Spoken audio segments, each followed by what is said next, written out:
مزمور داويت معراف 106 حالت እግዚአብሔር ንህዝቡ ቁጥሪ 1 ሃሌሉያ እግዚአብሔር ሰናዩ ምሕረቱን ዘለዓለም ይነብር ይሞ አመስግኖ ንግብርታት ኃይል እግዚአብሔር ክዛረቦ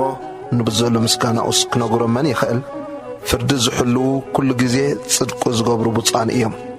ጎይታዬ በቲ ንህዝብኻ ዝሃብካዮ ጸጋ ዘክረኒ ጣዕሚ ሕርያትካ ክርኢ ብሓጎስ ህዝብኻ ክሕጎስ ምስርስትኻውን ምእንቲ ክኸብርሲ ብምድሓንካ ብፅሓኒ ምስ ኣቦታትና ሓጢኣት ገበርና በደልና ግፍዒ ገበርና ኣቦታትና ኣብ ግብፂ ንተኣምራትካ የስተውዓልዎን ንብዝሕት ጸጋኻ ኣይዘከርዎን ኣብ ባሕሪ ኣብቲ ባሕሪ ኤርትራ ዓለው ንሱ ግና ስልጣኑ ምእንቲ ኸፍልጥሲ ስለ ስሙ ኢሉ ኣድሓኖም ቁጥር 9 ንባሕሪ ኤርትራ ገንሓ እሞ ነቐጸት ከም በበረኻ ድማ ብዓሚቕ መርሖም ካብ ኢድ ተጻራሪኦም ኣድሓኖም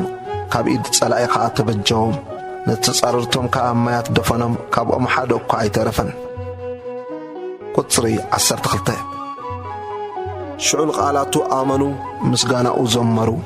ንተግባሩ ቀልጢፎም ረስዕዎ ንምኽሩ ኣይተጸበይዎን ኣብ በረኻ እዚኦም ተመነዩ ኣብቲ ጽምዋ ንእግዚአብሔር ፈተኑ ንሱ ኸኣ ዘለመኑ ወሃቦም ግና ኸነነፍሶም ዕብራን ለኣኸሎም ኣብቲ ሰፈር ንሙሴን ንኣሮን ናይ እግዚአብሔር ቅዱስን ቀንኡ ኢሎም ምድሪ ተኸፊታ ንዳታን ወሓጠቶ ንወገን ኣቢራም ከዓ ደፈነቶ ሓዊ ኣብ ማእከል ወገኖም ነደደ ሃልሃልታ ንረሲኣን ወሓጦም ኣብ ሆሬብ መራኽ ገበሩ ንዝፈሰሰ ምስሊ ኸኣ ሰገድሉ ክብረቶም ንምስሊ ሰዓር ዝበልዕ ብዕራይ ለወጥዎ ኣብ ግብፂ ዓብይ ተግባር ኣብ ሃገር ካም ተኣምራት ኣብ ባሕሪ ኤርትራ ዘፍር ነገር ዝገበረ ኣምላኽ መድሓኒኦም ረስዕዎ ቁጥሪ 23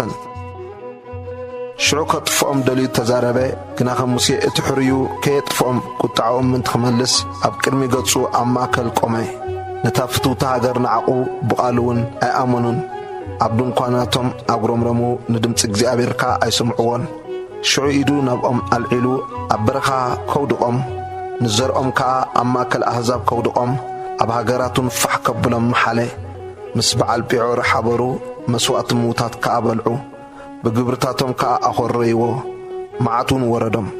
ሽዑ ፊንሃስ ተንስኡ ፍትሒ ኣውፅአ እቲ መዓት ድማ ዛረየ እዚ ከዓ ንሓዋሩ ንውሉድ ወለዶ ጽድቂ ኮይኑ ተቖጽረሉ ኣብ ማይ መሪባ ድማ ኣኾረይዎ ሙሴውን ብሰሮም ተጐድአ ቁጥር 33 ንመንፈሱ ኣንጸርጺሮምዎ ነበሩ እሞ ብኸናፍሩ ዕሽነት ተዛረበ ምስ ኣሕዛብ ተሓባበሩ ግብርታቶም ከዓ ተማሃሩ እምበር ከምቲ እግዚአብሔር ዝኣዘዞም ንህዛብ ኣያጽነትዎምን ንጣዖታቶም ኣገልገሉ ንሳቶም ከዓ መፈንጠርያ ኮንዎም ኣወዳቶምን ኣዋልዶምን ነጋነንቲ ሰውኡሎም ንጹህ ደም ኣወዳቶምን ኣዋልዶምን ኣፍሰሱ ንጣዖታት ከነኣን ሰውኡዎም እቲ ሃገር እውን ብደም ረኸሰት በዚ ከምዚ ብተግባሮም ረኸሱ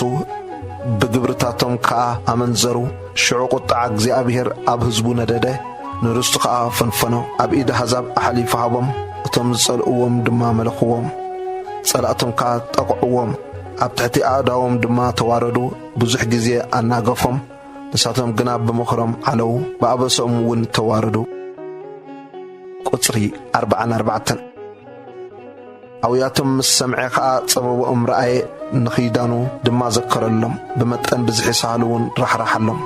ኣብ ቅድሚ ኩሎም ማረኽቶም ከዓ ሞጎስ ሃቦም ወእግዚአብሔር ኣምላኽና ንቕዱስ ስምካ ክንውድሶ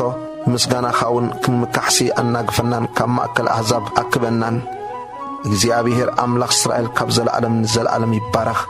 ኩሉ ህዝቢ እውን ኣሜን ይበል ሃሌሉያ